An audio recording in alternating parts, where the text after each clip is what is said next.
If we could have counsel starting with the state identify themselves for the record for the purpose of today. Adam Avadi for the state, Your Honor. All right, and in order of the styling, let's start with former President Trump. I think we have Mr. Sadow on Zoom. You do, Your Honor. Good afternoon. Steve Sadow for President Trump. We waive his presence, and I believe Ms. Little is also on Zoom. And okay, thank you, Mr. Sadow. On behalf of Mr. Giuliani. Alan Stockton on behalf of Mayor Giuliani. I think David Lewis and John Esposito may be on Zoom as well. And we waive his presence. There we go. On behalf of Mr. Meadows. Your Honor, Jim Durham on behalf of Mr. Meadows, and he waives his appearance. Thank you, Mr. Durham. On behalf of Mr. Clark. Attorney McDougald, Your Honor, and he also waives his appearance. Thank you, Mr. McDougald. On behalf of Mr. Cheeley. Good afternoon, Your Honor. Richard Rice, President Court, Chris Avelowitz is on Zoom, and Mr. Cheeley waives his presence. Thank you. On behalf of Mr. Roman. Good afternoon, Judge Ashley and John Merchant. On behalf of Mr. Roman, and he waives his presence. All right, on behalf of Mr. Schaefer. Greg Gillen and Anthony Lake on behalf of Mr. Schaefer, and he waives his presence. On behalf of Mr. Floyd. Morning, Your Honor. Good afternoon, Your Honor. Chris Kucheroff and Mr. Floyd. We also waive Mr. Floyd's appearance. Thank you, Mr. Kucheroff. And on behalf of Ms. Latham. Anybody here on behalf of Ms. Latham? All right, I know before we'd had Mr. Cromwell, and I had not heard anything from him. I don't know if any other parties have as well. But Your Honor, I believe Mr. Cromwell is in a deposition in South Georgia. That's all I know. all right. There's a Zoom participant, Mr. Cromwell. Looked like he joined. Okay, that's helpful to know. Mr. Cromwell, can you hear us? All right, well, we'll keep an eye on that to see if he does join us, and we'll take it up as it comes. So, just a few preliminaries. First of all, I'm a bit under the weather, so I'll try to speak up, but if anyone can't hear me, just let me know. I'll try to talk close to the microphone. But we are here today, the sole purpose of which is that at the conclusion of the hearing on February 16th, I announced that I'd be meeting with Mr. Bradley in camera to assess the validity of his assertion of attorney-client privilege. I've now been able to do that, and I also allowed Mr. Wade the opportunity to weigh in and respond as well. And after considering the testimony, not only in camera, but also of what came out at the hearing, I found that neither Mr. Wade nor Mr. Bradley had met their burden of establishing that the attorney-client privilege applied, specifically as it relates to Mr. Bradley's knowledge of any relationship that existed between Ms. Willis and Mr. Wade, and particularly that it wasn't established that his specific knowledge came about in furtherance of legal advice. So having made that determination, I didn't see any other choice but to allow the parties to have an opportunity to explore that topic with him. There's really, in my mind, it's that topic only. I think that if there's anything else we've already covered, I'm not here to do it again. So with that, is there anything else we need to cover before kicking that off? Just Mr. Wade, he's still a potential witness.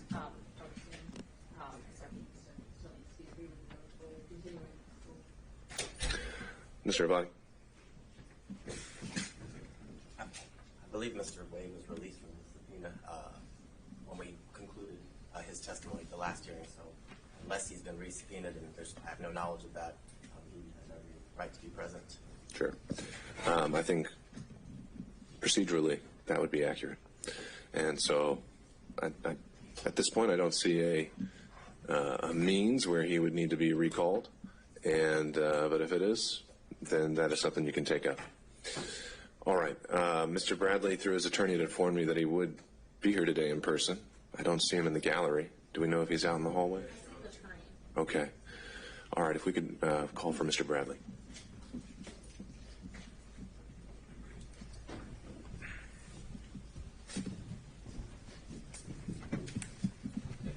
Judge, would it be permissible to sit in the jury box? That's fine. Thank you. All right, Mr. Bradley. Deputy Scott will swear you in again.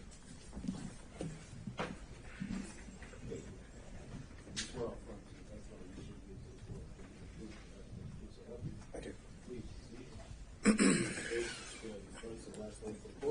Terrence Bradley, Terrence Bradley, Bradley. Ms. Merchant. Thank you, Judge. Good afternoon, Mr. Bradley. Good afternoon. Good to see you. Sorry, under these circumstances. I'm going to just go straight to where we left off before. Fani Willis and Nathan Wade were in a romantic relationship, correct? Correct. And it began at the time that they were both municipal court judges, correct? Objection, Your Honor, based on privilege. That will be covered in the attorney-client privilege. Okay, overruled. I do not have knowledge of it starting or when it started. Terrence, you told me that it started when they were both municipal court judges, though, correct? That is incorrect.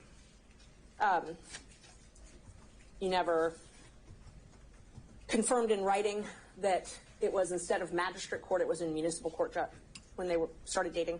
If you're speaking of the text message, you can go to that text message and you can read that text message, and I will explain the text message to you. But you and I did not have a conversation about when it started. You asked a compound question of magistrate court versus, you said it was magistrate court, you said magistrate court conference, I'm sorry. And then you asked another question. I said, no, municipal court, nothing else. I'm referring to a different conversation. I asked you, do you think it started before she hired him? And I'm going to object, because this was covered in the previous hearing, where Mr. Bradley said he had no personal knowledge of the exact text that Ms. Merchant is speaking of and actually used in an attempt to refresh his recollection, and he explained exactly what he's explaining before the court. So this is repetitive and unnecessary. So I would object to asked and answered and relevance at this point. All right, perhaps we'll get there, but I think first Ms. Merchant has the right to draw his attention to the exact, potentially inconsistent statement. Thank you, Judge. May I approach him? It's overruled. This You is may. the text I gave you. So you.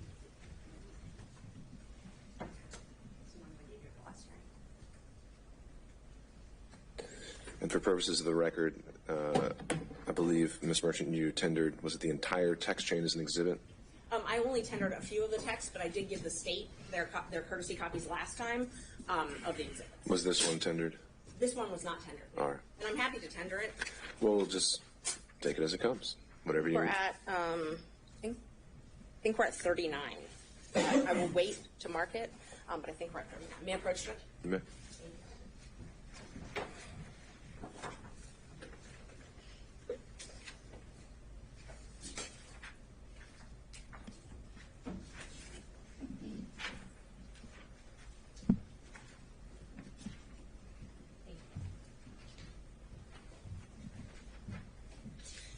All right.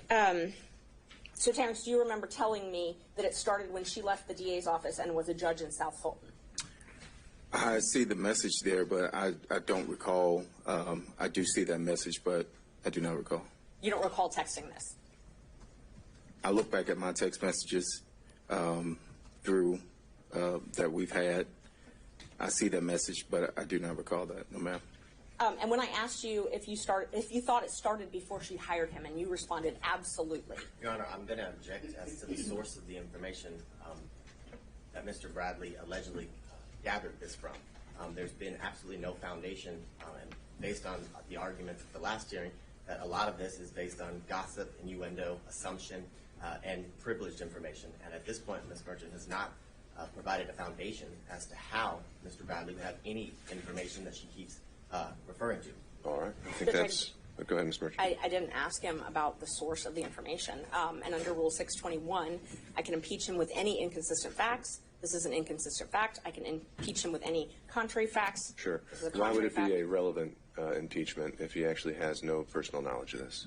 If he doesn't. Sure. So I think you have to lay that foundation then, so that'll be sustained.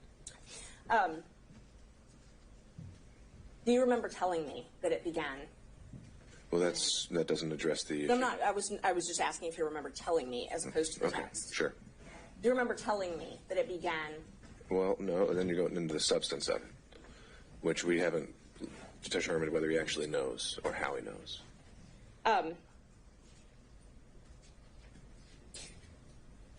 You told me In fact, you corrected me when I said magistrate court. You corrected me and said it was municipal court. Do you remember that? Same objection, Your Honor. This is the exact same issue, right?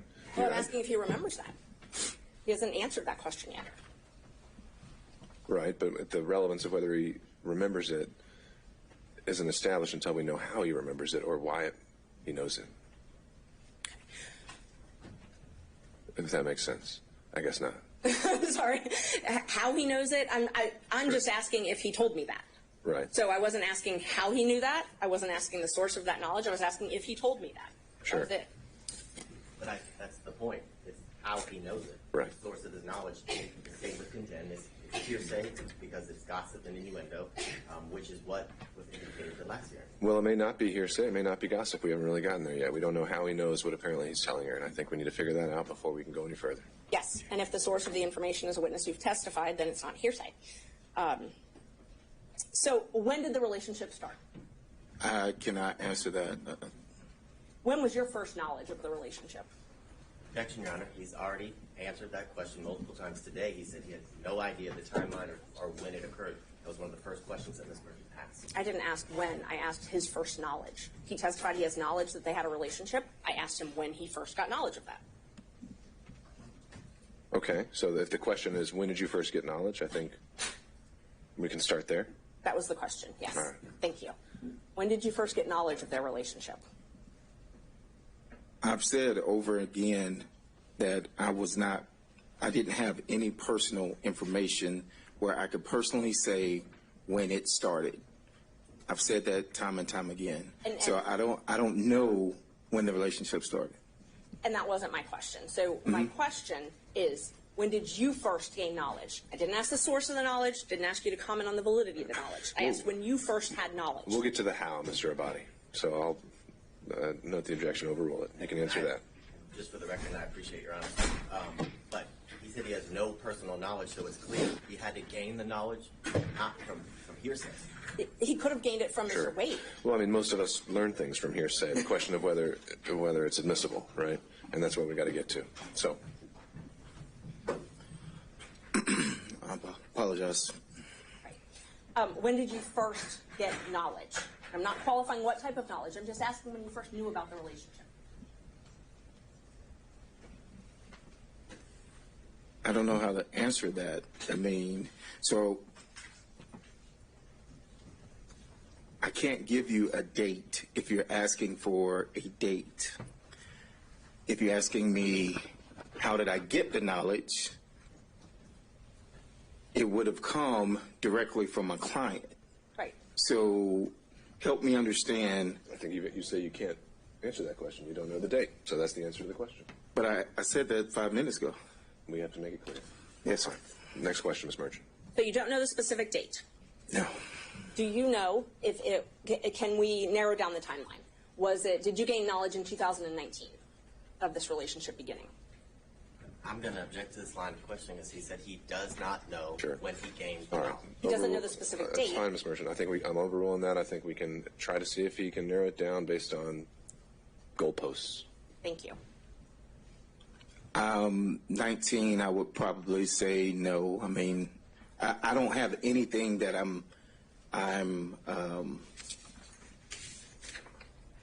there wasn't a specific date. There wasn't a football game. There wasn't something that I can attribute to him telling me whatever. And so you're asking for a date. You're asking for a year. It's still a date. And at this time, I am telling you that I do not have the date. Let's try this then. So you received the contract from Ms. Willis January 2021, correct? Can I see the? Yes, I think so. Exhibits are, I think. Okay. I think if it was from the exhibits, I think it was 21. Yes. And I don't want to belabor the point. You submitted those Yes. when you were here before. Yes. If those documents that you looked at last time. Yes. Said January 2022. That's okay. 21. I'm sorry, 21. You're right. Thank and you. it was, I think, renewed in 22. It was, yes. So the contract date was that we have in the record is January 25th, 2022. So using that date, at that point, had they begun their romantic relationship? Of 2022. January 25th, 2022. 2021, I'm sorry. When you got your first contract.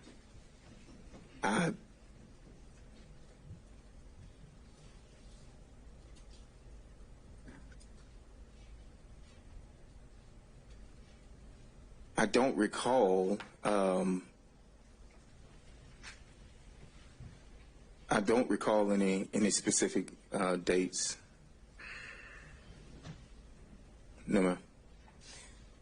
You remember when you got that contract, though, correct? I remember I had the contract, yes. Okay. And you told us last week, or I guess it was the week before now, you told us that Mr. Wade brought you that contract, essentially told you about that contract. That is correct. So Ms. Willis is not the one that brought that contract to you directly. It was Mr. Wade. That is correct. At that point in time, they were already engaged in a relationship, though, I'm correct? going to object, Your I Honor. can't say that. Characterization of what Mr. Bradley just said. He just said he does not remember. There's nothing specific. He doesn't remember the exact date. And I think the question now is to reference it or tie it to maybe some other event that he might remember. I agree with Your Honor. She asked that specific question. He said he does not remember any specific dates after signing the contract. That's exactly Sure. what he just said. This is asked and answered. I know, and we're getting to the end of it. So, Ms. Merchant, you don't have much more to pull on here, but he answered that last question. So, what's your next one? And Judge, I didn't hear the answer if they were in a relationship January 25th, 2021. Mr. Bradley, do you recall the question? I recall the question, and I can't tell you accurately whether or not they were in a relationship at the time. You asked me about him bringing me a contract. I said he did bring